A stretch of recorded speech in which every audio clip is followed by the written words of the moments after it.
Bom dia, que a paz do Senhor Jesus esteja em cada coração. A nossa história de hoje se chama Um Filho que Causou Tantas Lágrimas, contada por Ruth Bell Graham, do livro Histórias para o Coração. Essa é uma história real. Santo Agostinho não foi sempre uma pessoa piedosa.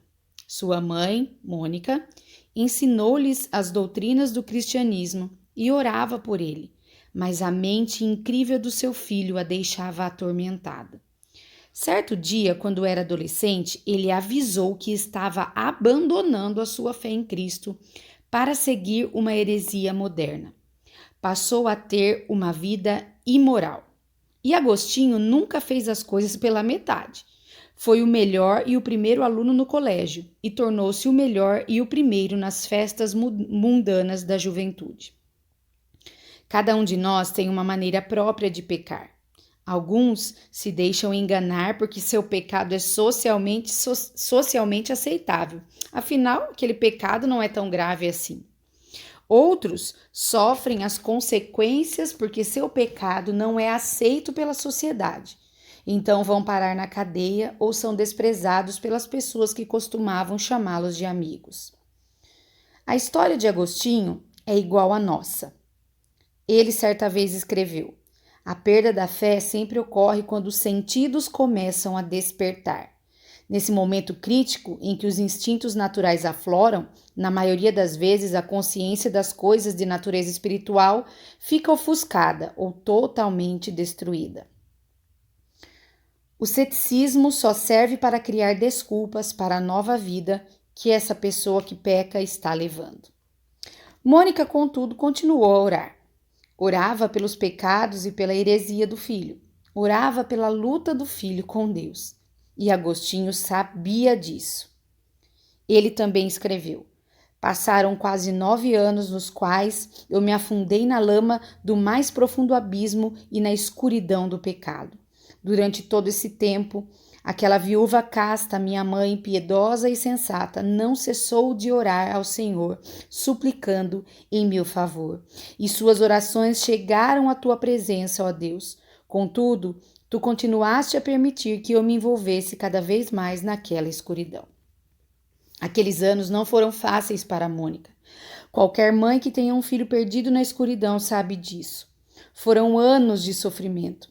Finalmente, ela recorreu ao bispo, um homem devoto que conhecia muito bem a Bíblia, e pediu-lhe que conversasse com Agostinho para apontar seus erros.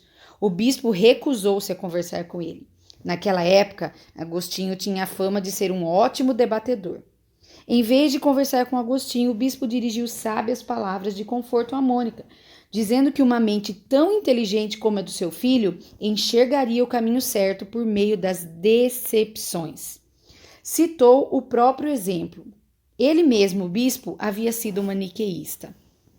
Mônica não se sentiu confortada com aquelas palavras. Continuou a implorar ao bispo em meio a rios de lágrimas. Finalmente, cansado diante da tenacidade daquela mulher e ao mesmo tempo sem saber o que fazer diante de tanto sofrimento, o bispo disse: é melhor você ir, deixe-me em paz. Continue a viver a sua vida. Não é possível que um filho que lhe causa tantas lágrimas possa se perder. Palavras ásperas, entremeadas de bondade e compaixão. O filho rebelde continuou a fugir de sua mãe e de Deus. Fugiu durante muitos anos. Um dia, porém, Agostinho deu ouvidos a Santo Ambrósio, bispo de Milão, o religioso mais conceituado da época. Exausto depois de tantos anos de fuga, convicto e quebrantado, Agostinho arrependeu-se e aceitou Jesus. Segundo os historiadores e estudiosos cristãos, Agostinho modificou o curso da história. Suas obras foram e continuam sendo mais lidas do que as de quase todos os outros autores ao longo dos séculos.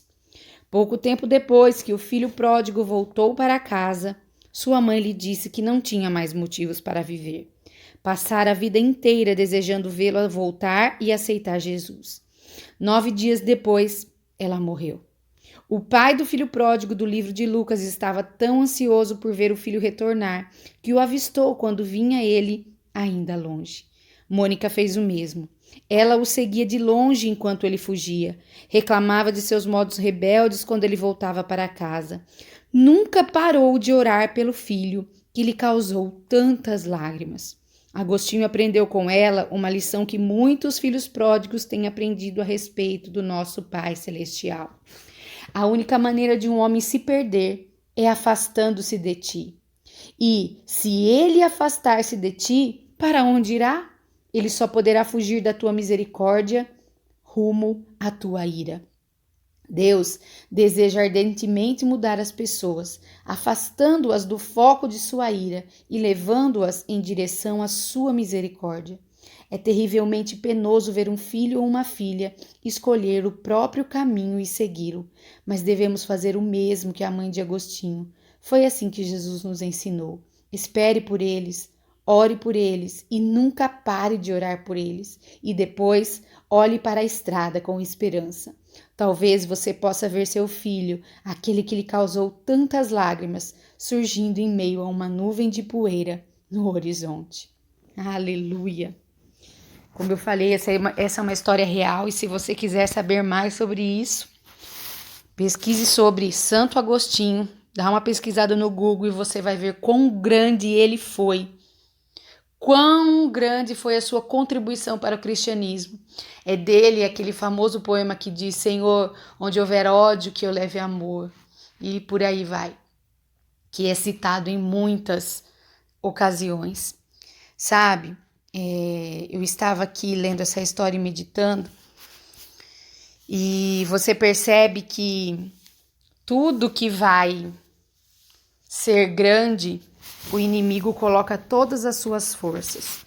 Como o inimigo sabia do futuro brilhante de Agostinho e quanto Agostinho contribuiria para o cristianismo, logo assaltou-o com a imoralidade do pecado, com ideias anticristãs e conseguiu enredá-lo, né?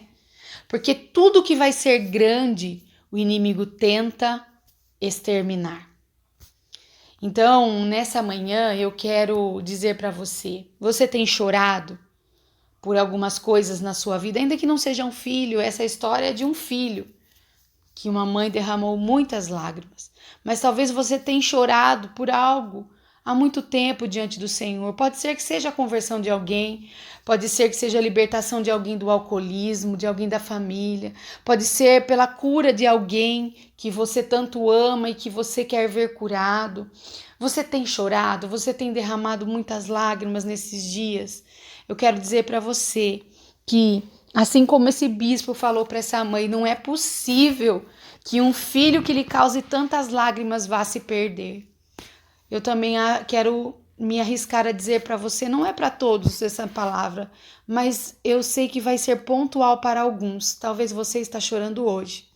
No Salmo 56, no versículo 8, diz que Deus conhece todos os nossos pensamentos, que Ele recolhe as nossas lágrimas em seu odre ou em seu jarro, e que todas as nossas lágrimas são registradas no livro do Senhor. Aleluia! Nenhuma das nossas lágrimas são perdidas, você sabia disso? Que as lágrimas do crente, as lágrimas daquele que chora, não qualquer lágrima, não é dessas que eu estou falando, não. Eu estou falando das lágrimas de alguém que dobra os joelhos e chora por algo, chora por alguém e pede por algo diante de Deus. Eu já vi a ilustração de que as nossas lágrimas, quando elas são feitas assim, elas nem chegam ao chão, porque os anjos do Senhor recolhem elas e guardam no jarro, sabe?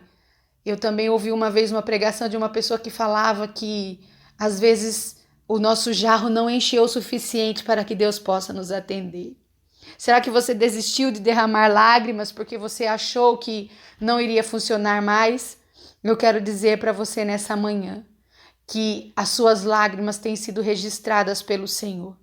As suas lágrimas têm sido recolhidas pelos anjos e Deus está aguardando apenas elas chegarem até o topo e transbordarem para que isso que você está esperando aconteça.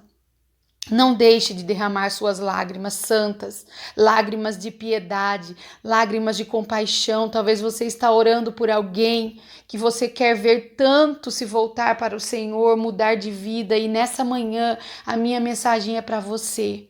Eu não quero estender muito esse áudio porque eu poderia falar muito sobre isso, mas eu quero deixar algo no seu coração. O Senhor manda te dizer: continue.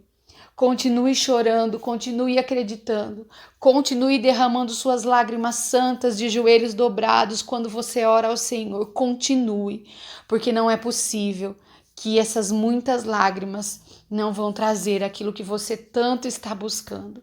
Essa manhã, o Senhor está te encorajando a confiar que se você está derramando tantas lágrimas e talvez possa ser que esteja demorando, é porque aquilo que o Senhor vai fazer é muito grande. Então precisa de muitas lágrimas. Então, que você seja consolado e consolada nessa manhã por essa história e por essa palavra do Senhor. Suas lágrimas não estão perdidas. O Senhor tem recolhido cada uma delas e no tempo certo você verá o fruto dessas lágrimas, você verá a recompensa de tantas lágrimas derramadas diante do Senhor. Que o Senhor te abençoe nesse dia, em nome de Jesus.